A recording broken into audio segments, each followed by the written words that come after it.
Me siga no canal, deixe seu like e ative o sininho. E não cometa os mesmos erros que eu. Se eu pudesse voltar no tempo, talvez eu não abrisse a porta naquele dia. Ou talvez sim, porque às vezes até as tragédias trazem lições que a gente só aprende sangrando por dentro. Eu me chamo Olavo, tenho 65 anos, sou dono de uma pequena mercearia no bairro do Campo Claro, aqui em Belo Horizonte. Pequena, mas honesta, como sempre fui. Acordo cedo, muito cedo. Costumo abrir as portas do meu comércio às 6h30 da manhã, antes mesmo do sol botar a cara para fora. Não é por necessidade, é costume mesmo. A vida me ensinou que quem acorda cedo sofre menos com a culpa de não ter tentado.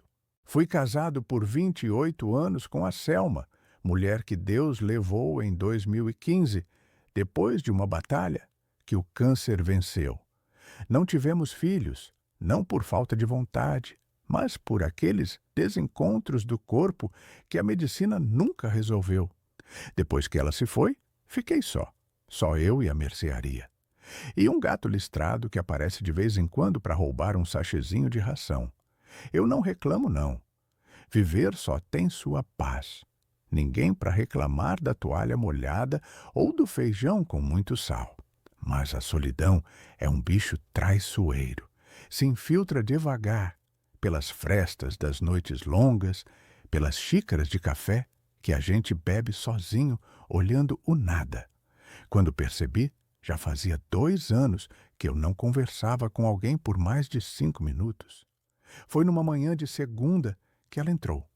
A porta fez aquele tilintar agudo da sineta, e lá estava ela, morena, alta, olhar firme. Tinha um vestido azul que rodava nas pernas como vento, e um sorriso que parecia treinado. Desses que você sabe que foram feitos para conquistar. "Bom dia, senhor", disse, enquanto se aproximava do balcão. "Que cheiro bom de café." "Sempre tem um aqui, se quiser", respondi, oferecendo a caneca que eu tinha acabado de encher. Ela aceitou. Sentou-se num dos bancos baixos que eu deixo do lado do freezer de picolés. Sorriu de novo, dessa vez mais aberto. "Eu sou a Vanessa", disse, estendendo a mão. "Acabei de me mudar para o prédio da esquina." Eu apertei sua mão. Macia, fria, com perfume de loção adocicada. "Olavo, bem-vinda ao bairro." Conversamos ali mesmo, por mais de 20 minutos. Ela disse que era auxiliar de enfermagem, que havia se separado recentemente e que estava recomeçando a vida. Não pediu nada, não sugeriu coisa alguma. Só falou, e eu ouvi. E como foi bom ouvir.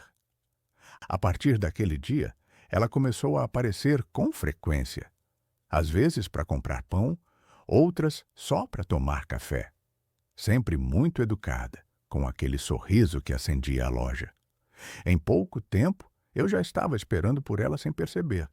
Passava perfume antes de abrir a porta. Trocava a camisa amarrotada por uma mais nova. Até o gato notou a mudança. "O senhor é diferente, seu Olavo", ela dizia. "Tem um coração bom, tem paz no jeito de falar." Essas palavras ecoavam dentro de mim como cantiga antiga. Fazia tanto tempo que ninguém me via assim. Em 1 mês, ela já me chamava de meu velho querido. Em 2, já vinha com problemas. O gás que acabou, o aluguel que estava atrasado, o celular que quebrou. E eu. Bom, eu queria ajudar. Era o mínimo que podia fazer por alguém que trazia calor para minha vida de novo. Comecei emprestando R$ 50, depois 100, depois paguei uma conta de luz. "Eu te devolvo tudo, juro. Só preciso me estabilizar", ela dizia com os olhos úmidos. E eu acreditava, ou fingia que acreditava. Foi ali que começou a minha ruína, não financeira, mas emocional. Porque o que a gente dá com o coração espera de volta com a alma. E quando essa volta não vem, a alma vai murchando. Certa tarde, Ela chegou chorando. Disse que tinha sido assaltada, que levaram a bolsa, o celular, os documentos. Estava nervosa, trêmula. Abracei, dei dinheiro e ela desapareceu por 3 dias. Quando voltou, disse que estava com vergonha, que tinha ido para a casa de uma amiga que não sabia como encarar minha bondade de novo. E eu, besta, acreditei mais uma vez. Meus amigos, os poucos que restaram, começaram a me alertar. Olavo, essa moça está te usando, rapaz. Mas quando o coração fala, o ouvido se fecha. Eu dizia que eles não entendiam, que eu conhecia o olhar de verdade, que não era possível alguém tão doce estar mentindo. Vanessa passou a ficar mais, a dormir lá em casa. Trazia uma ou outra peça de roupa. Começou a ajudar no caixa da mercearia. Me chamava de meu amor na frente dos clientes. E eu me sentia vivo. Mas até o sol mais quente esconde tempestades por trás das nuvens, e a minha começou a se formar silenciosamente. Uma noite, acordei e percebi que ela não estava na cama. A porta dos fundos estava entreaberta. Levantei, fui até a sala. O caixa da mercearia estava aberto e o envelope com o dinheiro do mês vazio. Fiquei parado ali, com os pés frios no chão de cimento, sentindo uma dor que não era física, mas queimava como se fosse. Não era só o dinheiro. Era o que ele representava. Era a constatação cruel. Eu fui enganado. Mas naquela hora não senti raiva. Senti vergonha. Vergonha de ter acreditado. Vergonha de ter sido cego. Vergonha de estar sozinho. De novo. Mas isso foi só o começo. Naquela noite, eu não dormi mais. Fiquei sentado na beira da cama até o sol aparecer por entre as frestas da persiana. A casa estava vazia, fria. Parecia até que tinha sido invadida por um vento que levou embora tudo que era bom.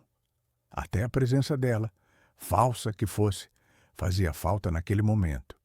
O envelope com o dinheiro do mês tinha cerca de R$ 3.200. Era o que eu usava para pagar o fornecedor, a conta de luz da loja, os boletos do mercado, um empréstimo pequeno que eu ainda pagava do freezer novo. E mais do que o valor, era o suor. Cada nota ali tinha um pedaço de mim. Um café servido, uma caixa descarregada, um pacote de arroz empilhado. Vanessa desapareceu. Não atendeu mais o telefone, que, aliás, era um dos que eu havia comprado para ela. Fui até o prédio onde supostamente morava. O porteiro me olhou com pena quando perguntei por ela. A moça do vestido azul? Ela disse que era visita de alguém aqui, mas nunca subiu. Ficava mais no portão, esperando. Acho que ela não morava aqui não, seu Olavo. Na volta para casa, não consegui conter as lágrimas. Senti como se tivesse tomado um soco no meio do peito. Não pela perda do dinheiro, mas porque eu ainda queria acreditar que havia um mal-entendido, que talvez ela tivesse sido forçada, que ia voltar, explicar tudo, pedir desculpa. Mas ela não voltou. Nos dias que se seguiram, eu virei sombra. Trabalhei no automático. Atendi clientes com um sorriso torto, uma presença ausente. Meus amigos apareceram, uns mais sinceros, outros só para confirmar que eu avisei. A pior parte foi escutar as piadinhas baixas, os sorrisos de canto de boca. O velho caiu no conto da sereia. Achou que estava namorando, era sendo assaltado aos poucos. Na pequena comunidade onde eu vivia, essas histórias correm rápido e não perdoam. Até o gato sumiu. Comecei a ter vergonha de mim mesmo, do espelho, do uniforme azul claro da loja, da caneca que ela usava, ainda encostada na prateleira de cima. Por um tempo, pensei em vender tudo e sumir, deixar a chave na porta e pegar o primeiro ônibus sem destino. Mas aí, um dia, Dona Marlene, cliente de anos, entrou e disse: Olavo, Eu vi um vídeo no Facebook. Parece aquela moça, Vanessa, né? Fui até o computador velho no canto da sala e pesquisei. Não era só um vídeo, eram vários. Vanessa aparecia em diferentes lugares, diferentes cidades, sempre com o mesmo modus operandi. Se aproximava de homens mais velhos, sozinhos, ganhava confiança, inventava histórias tristes e depois desaparecia com dinheiro, celular, dignidade. Vi os comentários. Gente chamando ela de golpista, de atriz, de cobra e outros, homens como eu, relatando que caíram na lábia dela. O mesmo sorriso, as mesmas frases. Alguns disseram que abriram contas no nome deles para ela. Outros perderam muito mais do que eu. Foi aí que o nó no peito virou raiva. Não daquela que grita, mas da que se transforma em força. Pensei, se eu fiquei calado, ela continua. Se eu não fizer nada, outros vão sofrer. E então decidi fazer algo que nunca imaginei. Gravei um vídeo, me sentei na mercearia, liguei o celular que ainda tinha, posicionei de frente para o balcão e comecei. Me siga no canal, deixa seu like e não cometa os mesmos erros que eu. Contei tudo, sem enfeite, sem piedade de mim mesmo. Falei do café, dos sorrisos, do golpe. Disse nomes, datas, mostrei fotos. Pedi que quem visse aquilo compartilhasse. Não por vingança, mas para alertar. Para evitar que outros senhores de bom coração fossem feitos de trouxa como eu fui. O vídeo viralizou. Em 2 dias, já tinha 20.000 visualizações.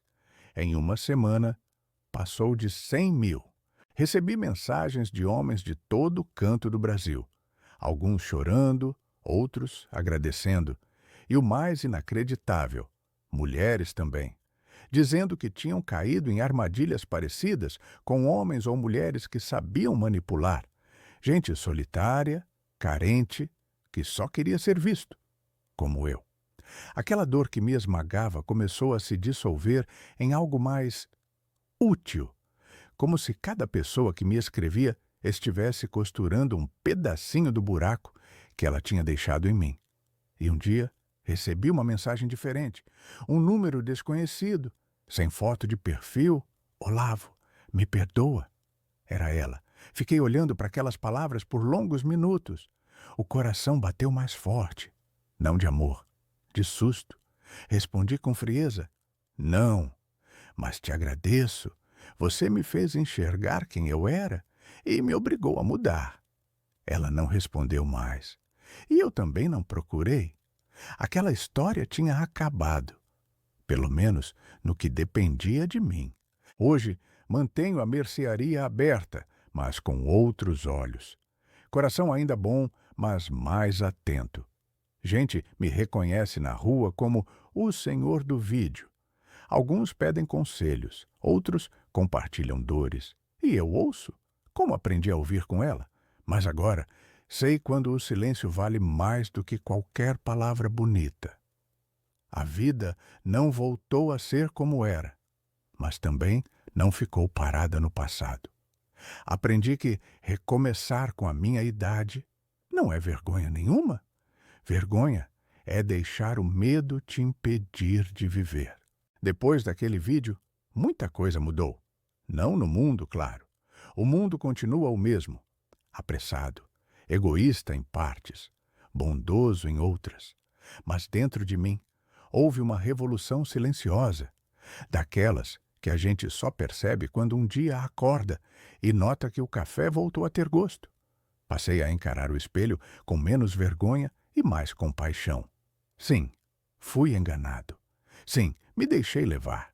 Mas ser enganado não me tornava burro, me tornava humano.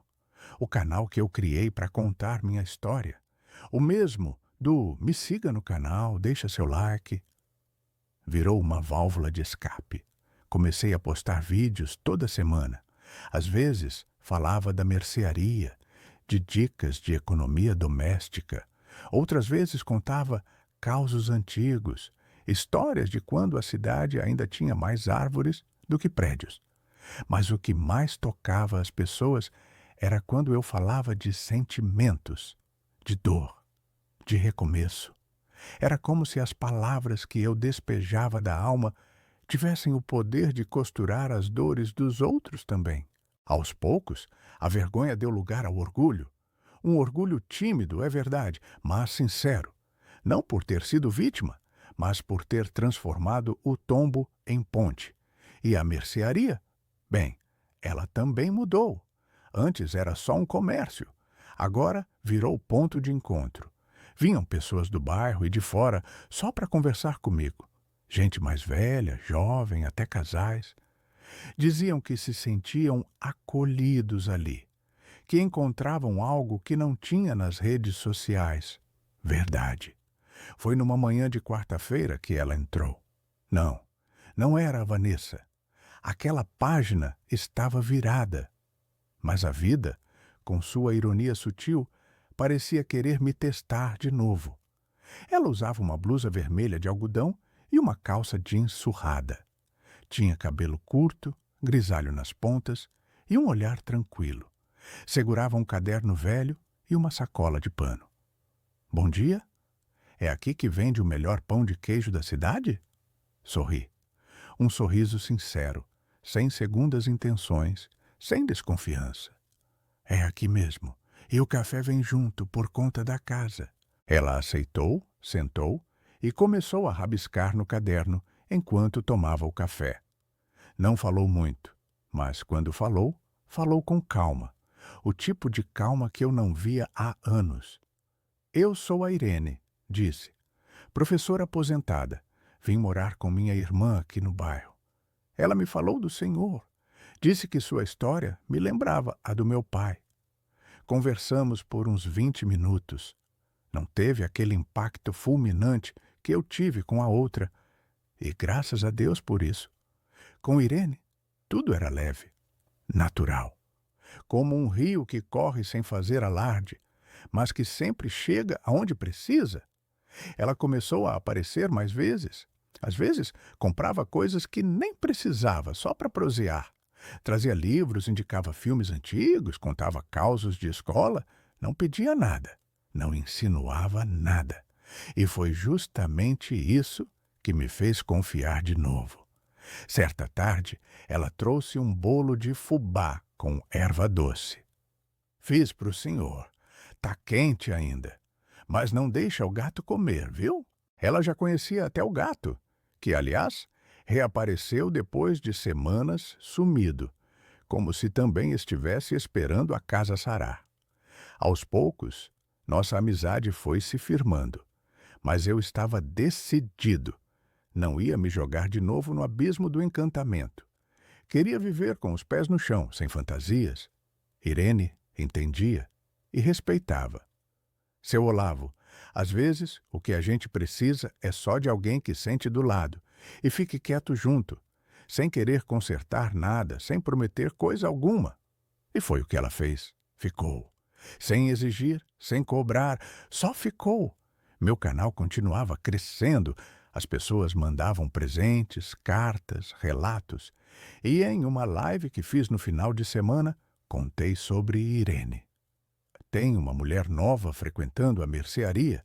Mas calma, minha gente. Dessa vez, o velho aqui está mais esperto. As pessoas comentaram ao vivo, rindo, apoiando, torcendo. Era como se aquela dor que me unira a tantos agora estivesse sendo transformada em esperança coletiva. Um rapaz comentou: Seu Olavo, o senhor é tipo avô da internet, mas um avô que a gente quer ter por perto. Li aquilo e chorei. Não de tristeza, mas de gratidão. Porque, veja, eu não era mais só o senhor da mercearia. Eu era alguém que tinha caído, levantado, e no meio do caminho ajudado outros a se levantarem também. E isso, meu amigo, isso não tem preço. Hoje, Irene me ajuda a organizar um clube de leitura dentro da mercearia. Uma vez por mês, colocamos cadeiras do lado de fora, servimos bolo, café e lemos trechos de livros. Às vezes, vem 10 pessoas, às vezes 30. Mas mesmo se viesse só uma, já valeria a pena. Porque o que ficou de tudo isso é simples. A vida não precisa ser perfeita. Só precisa ser real. E depois de tanto tropeço, posso dizer: estou vivendo de verdade agora. Mas não pense que acabou, porque tem coisa ainda por vir. Coisa boa. E talvez outras provas. Porque, como eu aprendi, a vida sempre testa a firmeza de quem escolhe recomeçar. Já fazia uns 4 meses que Irene fazia parte da minha rotina. Nunca dissemos que estávamos namorando. E talvez nem fosse esse o nome certo para aquilo que estávamos construindo. Era mais como uma companhia que não sufoca, uma presença que não exige, como se depois de tudo o que eu passei, a vida tivesse me ensinado a valorizar o silêncio confortável e os pequenos gestos. Ela aparecia cedo, quase sempre com um livro debaixo do braço ou uma ideia nova para o clube de leitura. E eu, de uns tempos para cá, esperava por ela. Não com ansiedade, mas com aquela expectativa serena de quem sabe que algo bom está por vir. Nosso clube de leitura virou um pequeno sucesso local. Começamos com uma roda de 6 pessoas, agora já tínhamos que arrastar as gôndolas do mercado para abrir espaço para 20, 30 cadeiras. Irene cuidava da organização, eu fazia o café e servia a broa de milho. E no fim, sempre tinha gente que vinha só para ouvir e conversar. Você devia escrever um livro, Olavo, ela disse, numa dessas tardes. Sua história merece ser contada com calma, com tinta, papel, de forma que ninguém consiga passar o dedo para cima e te esquecer. Ri. Livro, Irene? Já estou velho demais para virar autor. Ela fechou o livro que lia, pousou na mesa e me olhou com aquele jeito que ela tinha de quem já viu muita coisa e não se impressiona fácil. A única coisa velha é a desculpa. O resto é coragem. Fiquei com aquilo na cabeça. Passei dias pensando. E numa madrugada qualquer, quando a mercearia dormia e o bairro se calava, abri um caderno velho e comecei a escrever. Não para publicar. Só para organizar a bagunça aqui dentro. E quanto mais eu escrevia, mais eu me entendia. Mais eu perdoava. A mim mesmo, principalmente. Mas como a vida não gosta de paz que dura demais, numa terça-feira qualquer, às 6h20 da tarde, ela voltou. Não, Irene. A outra. A que tinha me arrancado o chão, o dinheiro, a fé nas pessoas. Vanessa. Ela apareceu como quem nunca tinha ido embora. Vestido simples, cabelo preso, uma mochila nos ombros, entrou na mercearia e me encarou, como se nada tivesse acontecido. O mundo parou por um instante. Eu congelei atrás do balcão. Meus dedos ainda seguravam uma nota de R$ 2 que eu tinha acabado de passar para um cliente, que percebeu a tensão e se retirou em silêncio. Oi, Olavo, ela disse com a voz baixa, diferente. Eu posso falar com você? Demorei para responder. A vontade era dizer não. A raiva que eu pensei que tinha superado voltou com força. Mas algo em mim, talvez aquela parte boba que ainda acredita na humanidade, fez sinal para ela sentar. Ela se aproximou devagar, puxou uma cadeira, sentou-se como quem pede licença ao chão. Eu assisti seus vídeos, todos, e mereço cada palavra. Não vim pedir perdão. Sei que você não tem obrigação nenhuma comigo, mas eu precisava olhar nos seus olhos e dizer: eu mudei. Fiquei em silêncio, a garganta seca, as mãos trêmulas. Depois que te deixei, ela continuou, me envolvi com outros homens. Fiz o mesmo, sempre achando que estava me defendendo da vida, que o mundo devia algo a mim. Mas um dia, bati no fundo. Fui expulsa de uma casa. Dormi na rua. E ali eu vi quem eu era. Ou melhor, quem eu tinha virado. Ela tirou da mochila um envelope. Aqui tem parte do que eu te devo. Só consegui juntar isso trabalhando numa padaria. É pouco, mas é o que tenho. O resto, um dia eu te devolvo, nem que seja com silêncio. Empurrei o envelope de volta. Não quero seu dinheiro, Vanessa. Ela insistiu. Não é pelo valor, é pelo que representa. Aceita, por favor. Respirei fundo. Peguei o envelope, sem olhar dentro. Não por querer o dinheiro, mas por entender que aquilo talvez fosse o passo dela para se redimir. E eu não seria o homem que a impediria de tentar mudar. Ela se levantou, olhou em volta e, pela primeira vez, seus olhos não tinham malícia. Tinha só tristeza, daquelas que a gente carrega quando entende que fez escolhas erradas por tempo demais. Espero que esteja bem e com alguém que mereça seu coração. E foi embora. Sem drama, sem cena. Só foi. Fiquei ali, sentado, por longos minutos. Depois me levantei, fui até o fundo da mercearia e encontrei Irene mexendo nas caixas de livros. Adivinha quem apareceu? Eu disse, tentando forçar um tom de piada.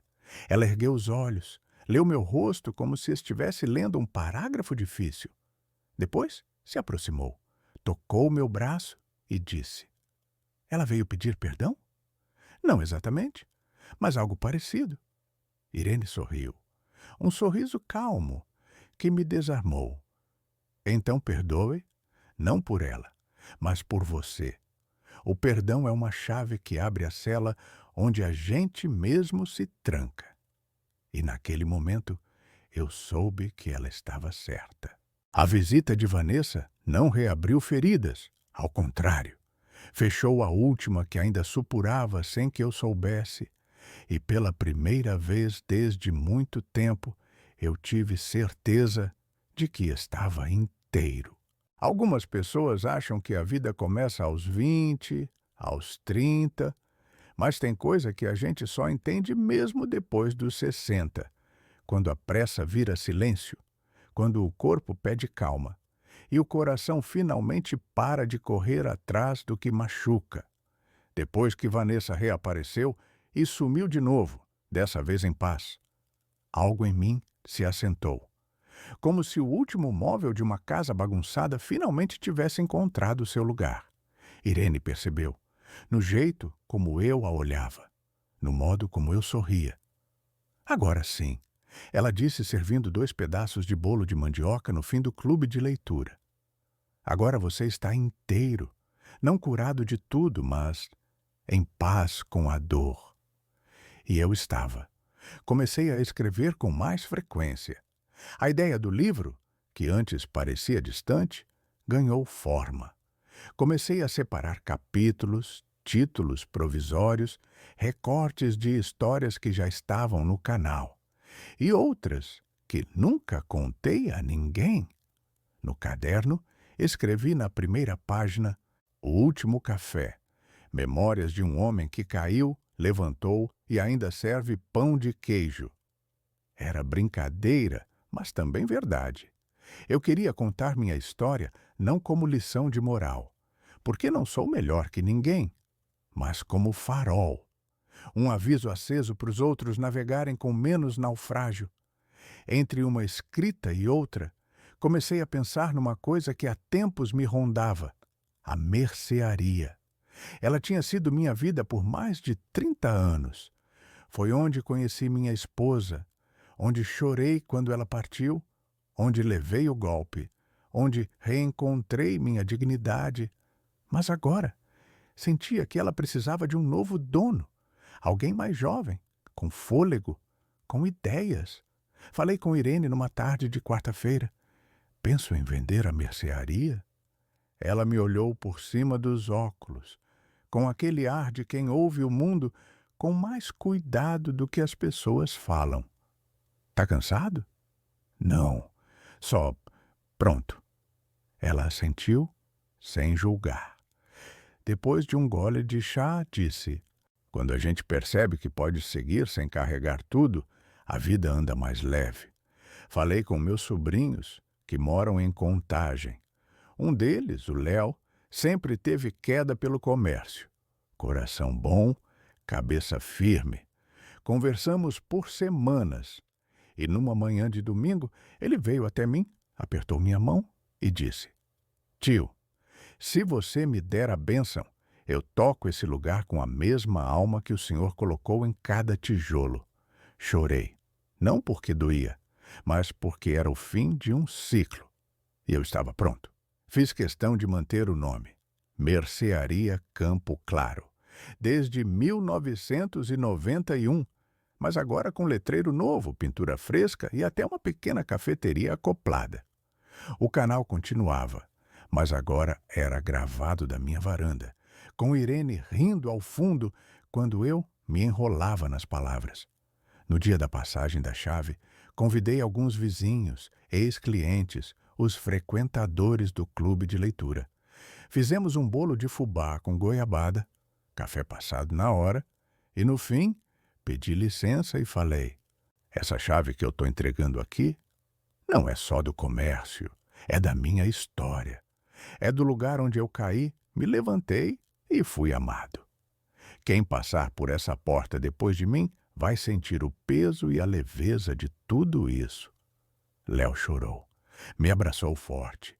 Irene tirou uma foto nossa e postou com a legenda: homens inteiros sabem quando é hora de seguir, e o fazem com doçura. Naquela noite, não dormi cedo.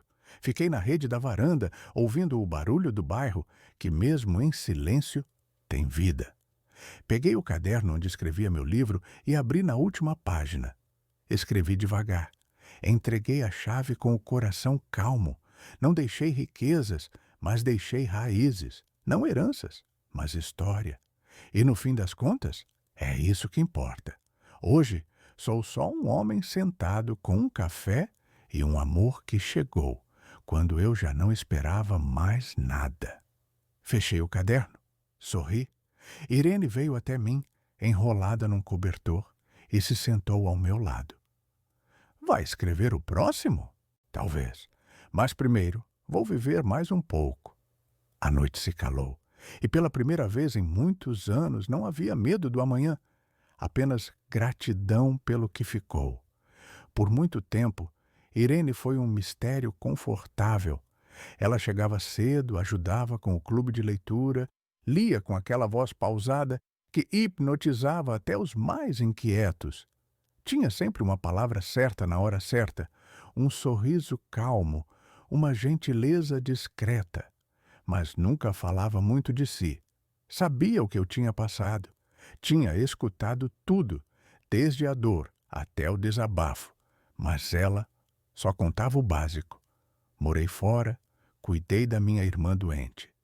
Dei aula por 35 anos. Fragmentos, retalhos. Faltava a costura entre eles. Não que eu precisasse saber de tudo. Não exigia isso. Mas com o tempo, percebi que havia algo ali. Uma dor escondida entre as linhas do que ela não dizia. Foi numa noite de sábado, na varanda, que as primeiras rachaduras apareceram. Eu estava lendo em voz alta um trecho do livro que estava escrevendo, e li uma parte que dizia: todo mundo carrega um quarto trancado dentro de si, e só quem ama de verdade recebe a chave. Fechei o caderno, olhei para ela e brinquei: e o seu quarto trancado, Irene? Já perdeu a chave ou só não quer abrir? Ela sorriu, mas aquele sorriso triste que vem antes da confissão. O meu quarto não tem só uma chave, tem cadeado e ferrugem. Ficamos em silêncio por um tempo. Eu não pressionei, só esperei. Ela respirou fundo, ajeitou o cabelo e, com os olhos fixos na rua, começou. Tive um filho quando eu tinha 24 anos. Era meu aluno, do EJA, Educação de Jovens e Adultos. Tinha 19. A gente se apaixonou, se envolveu. E, claro, deu em escândalo. A escola me afastou, minha família me virou as costas e eu fui embora, para outra cidade, sozinha, com um bebê. Eu não disse nada, só deixei minha mão repousar sobre a dela. Ela continuou. Criei o Lucas como pude. Trabalhei como revisora, babá, dei aula particular. Ele cresceu bem inteligente, coração bom, mas, aos 20 anos, se envolveu com um grupo errado. Tráfico leve no começo, depois, coisa mais séria. Eu tentei tirar ele. Me afastei para protegê-lo. Foi pior. Ela fez uma pausa.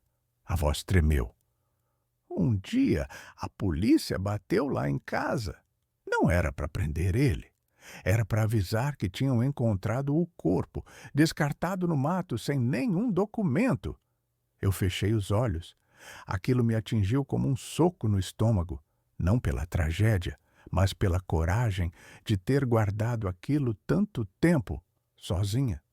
E desde então, nunca mais consegui me deixar ser cuidada. Só cuidar dos outros. Porque se alguém se aproximasse demais, eu lembrava que podia perder de novo. Ela me olhou.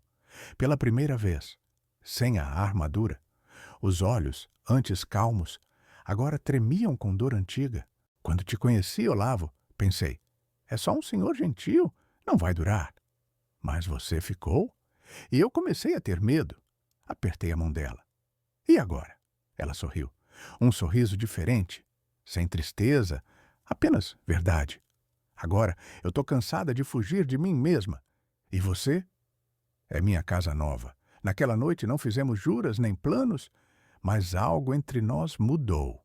Ficou mais íntimo, mais real.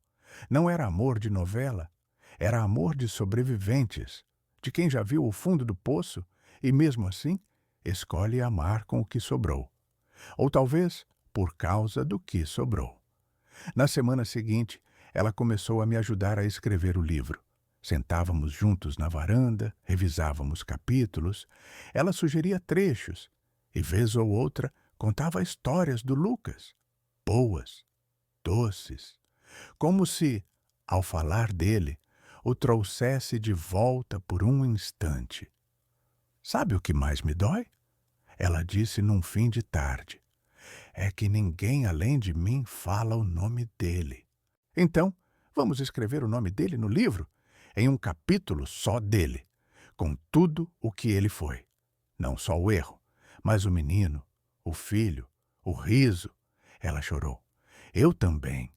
E naquela noite dormimos juntos, abraçados, como dois sobreviventes que finalmente largaram as armas.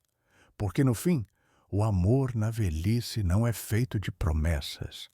É feito de companhia, de silêncio respeitado, de histórias divididas e de saber que mesmo com a dor, ainda é possível construir algo bonito. O inverno chegou mais cedo naquele ano. Os ventos de junho traziam aquele frio seco que fazia a madeira estalar à noite e o café esfriar rápido demais. Eu passava mais tempo em casa desde que passei a mercearia para o Léo. A rotina, antes agitada, se tornara calma. E Irene estava comigo quase todos os dias, mas havia algo diferente nela. Nada gritante, só sutil. Primeiro foi o cansaço ao subir escadas, depois uma leve tontura enquanto lia em voz alta. Uma noite, percebi suas mãos tremendo enquanto servia o chá. Ela tentou esconder, riu. Coisa da idade, Olavo. O corpo começa a fazer suas manhas. Mas eu sabia. Não era só isso. No domingo seguinte, ela não apareceu. Mandei mensagem, liguei, nada. Aquela ausência bateu como um trovão seco no peito. Peguei o casaco e fui até a casa da irmã dela. Toquei a campainha 3 vezes. Foi a própria irmã, Marli, quem abriu, os olhos inchados. Ela teve um mal-estar ontem à noite. Levamos para o hospital. Está internada. AVC leve, disseram. O chão saiu dos meus pés. Fui correndo até o hospital da cidade. A sala de espera me pareceu fria como câmara mortuária. Aquela luz branca e o silêncio de gente esperando notícia é uma coisa que ninguém deveria se acostumar.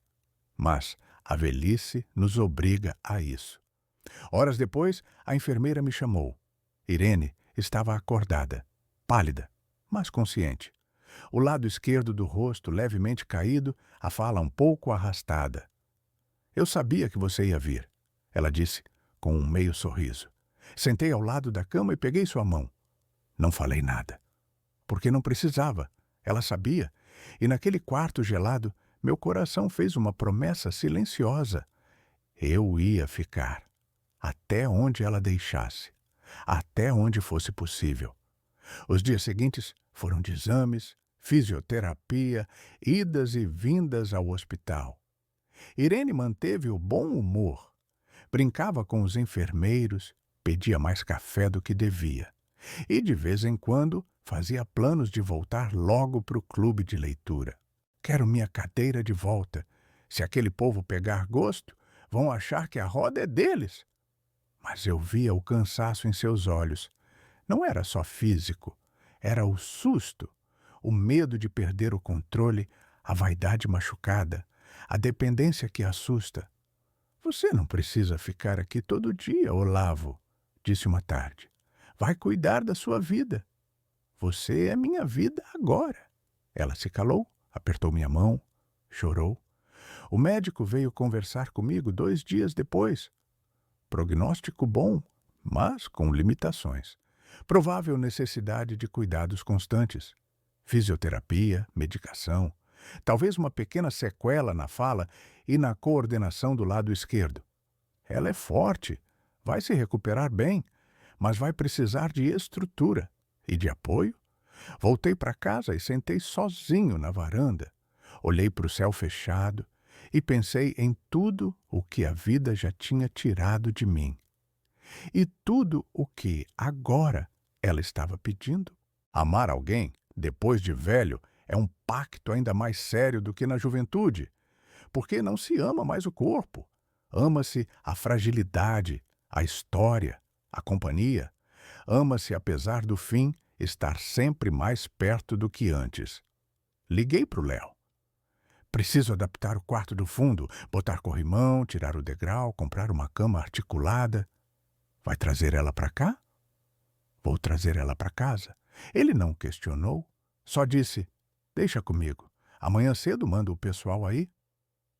12 dias depois, Irene recebeu alta.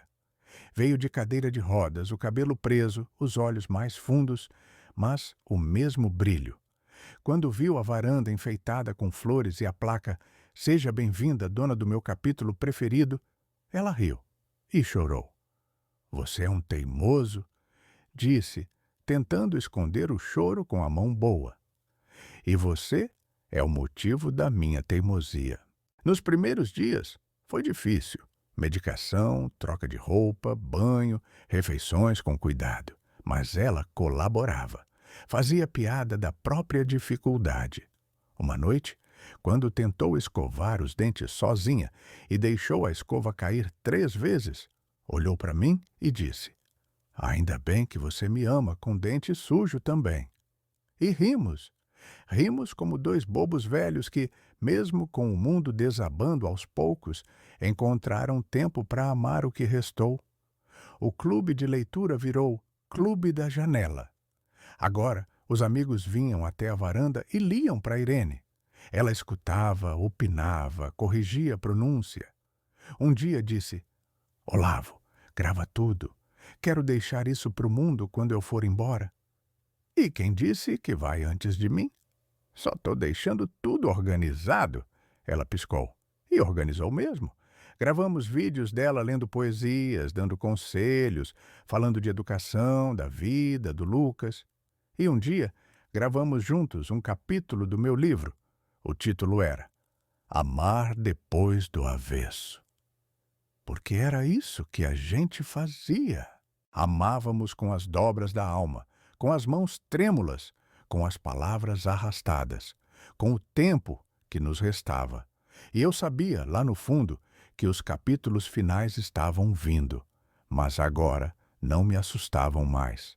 A primavera chegou sem fazer barulho. As flores no quintal começaram a brotar, tímidas, como se pedissem permissão para voltar. E foi exatamente nesse tempo que Irene começou a dormir mais do que o normal. Cansaço acumulado, ela dizia sorrindo. Tô te acompanhando na velhice. Mas eu sabia. A respiração dela estava diferente, mais curta. Os olhos, que antes liam o mundo com atenção, agora piscavam devagar, como se tudo tivesse virado releitura. As sessões de fisioterapia em casa continuavam, mas o progresso havia estagnado. Um dia, a enfermeira me chamou no canto da sala. Seu Olavo, ela não está regredindo, mas o corpo dela está diminuindo o ritmo. É como se ela estivesse se despedindo, devagar. Essas palavras não foram ditas com frieza. Pelo contrário, foram ditas com aquele tom respeitoso de quem sabe que a velhice não é doença, mas um tempo próprio. E que, às vezes, o corpo entende o fim antes da mente aceitar.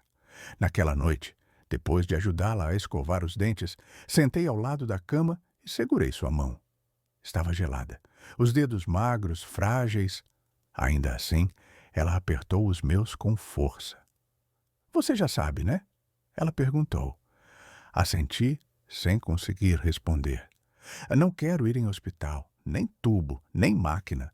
Quero minha varanda, minha rede, você do lado, e meu nome escrito num capítulo bonito. Prometo. Ela sorriu. Depois cochilou. Um sono leve, com a respiração oscilante, como se o corpo dela estivesse aos poucos se despedindo de cada órgão, de cada célula.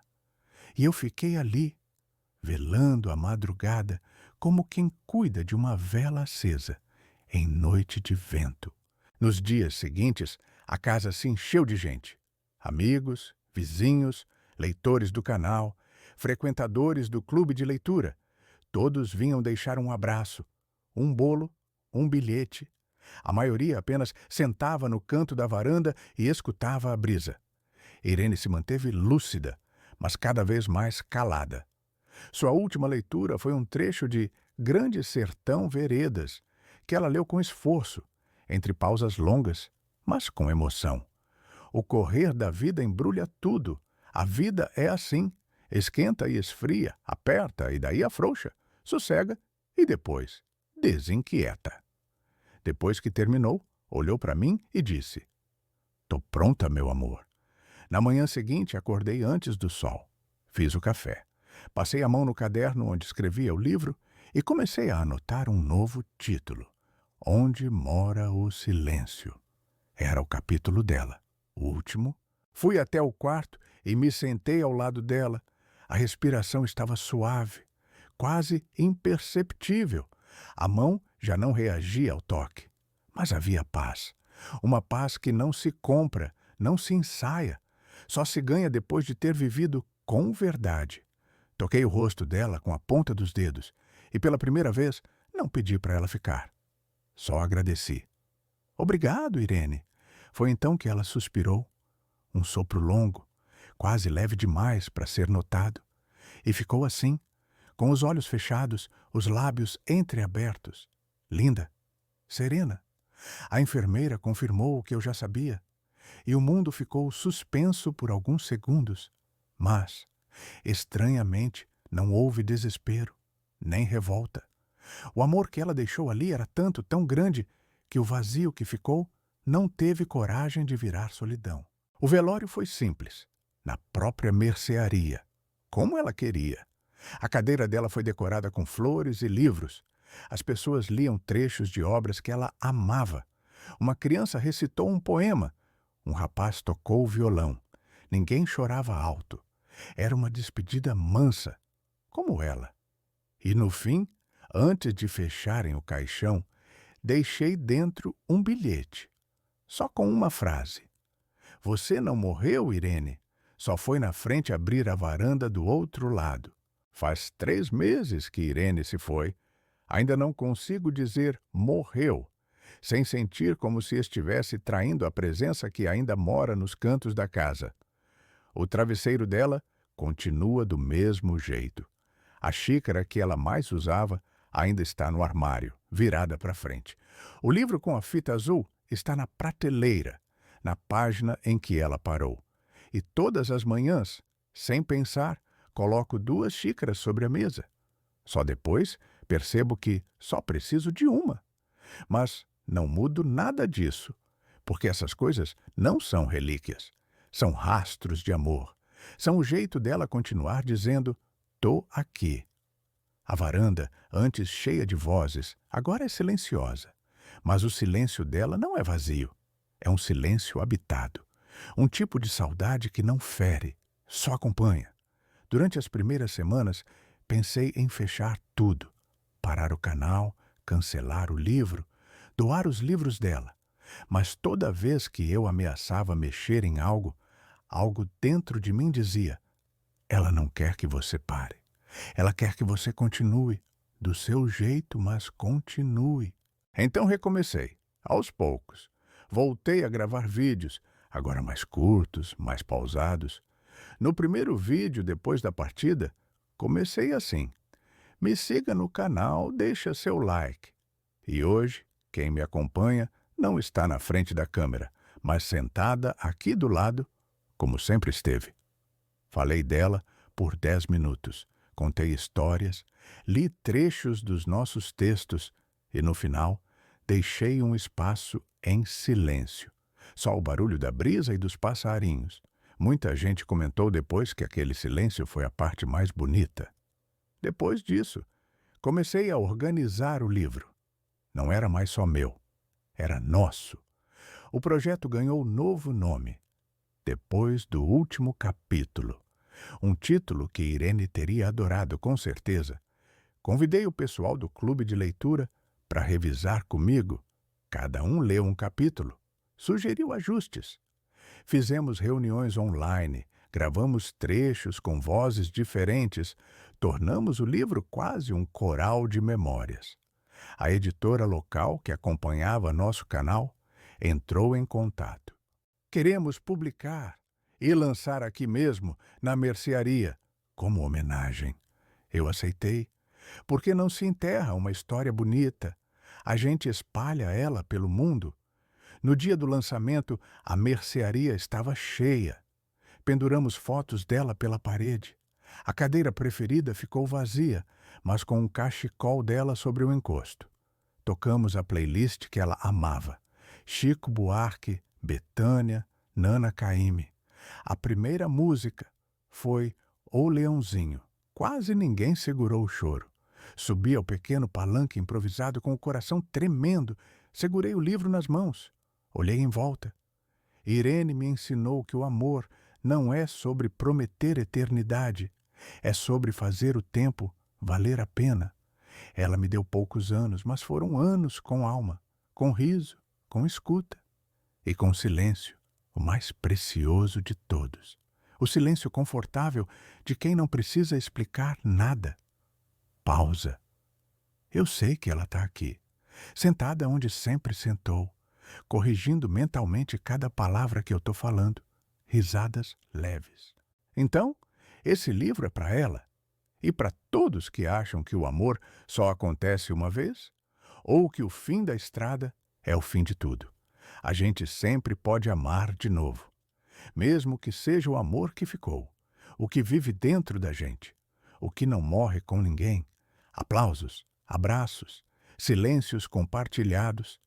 Depois, assinei livros até as mãos doerem, mas o último exemplar deixei na cadeira dela, aberto na dedicatória, que dizia assim: para Irene, a mulher que chegou tarde, mas na hora certa, e que, mesmo partindo cedo demais, nunca saiu daqui de dentro.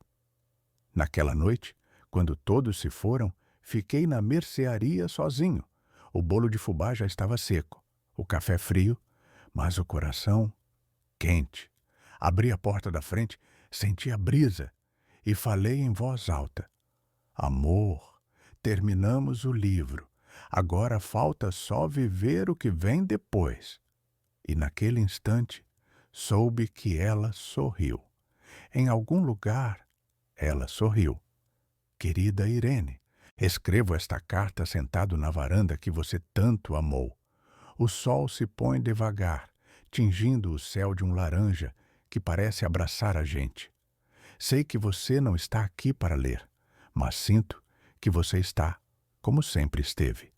Em cada sombra, em cada suspiro do vento, no silêncio que só a gente sabe escutar. Quando você chegou na minha vida, eu já tinha minhas cicatrizes, tantas que pensei que não cabia mais amor. Achei que, depois de tudo que vivi, só sobraria o costume, a rotina, a solidão. Mas você me ensinou que o amor não tem idade, que ele pode ser um recomeço tardio, um abraço quente na madrugada fria. Nos seus olhos encontrei a coragem que faltava em mim para me permitir ser feliz de novo. Nos seus gestos, a gentileza que me ensinou a cuidar e a ser cuidado. No seu silêncio, a presença que me fez entender que amar não é sempre palavra, é também o espaço onde se acolhe o outro, mesmo com suas dores, seus medos, seus fantasmas. Quando a doença veio, eu pensei que ia perder você. E, de certo modo, perdi. Mas ganhei também algo raro: o privilégio de estar ao seu lado até o último suspiro, de segurar sua mão e dizer, sem precisar de palavras, que você nunca estaria só. Hoje, sentado aqui, com o livro que escrevemos juntos nas mãos, eu vejo que o que construímos foi muito maior do que a soma dos dias. Foi um legado de esperança, de amor que não se mede pelo tempo, mas pela intensidade. Às vezes, sinto falta do seu riso fácil, do jeito que você ajeitava o cabelo quando estava concentrada, do seu olhar que enxergava além das minhas máscaras. Mas mais do que isso, sinto gratidão. Gratidão por ter sido escolhido para caminhar um pedaço com você. Por ter aprendido que, mesmo no fim, há beleza. Agora, meu amor, a vida me chama para continuar. Não sei o que vem depois, mas sei que levo você comigo. Em cada passo, em cada verso, em cada silêncio. Obrigado por tudo. Até logo ou até já. Com amor, Olavo.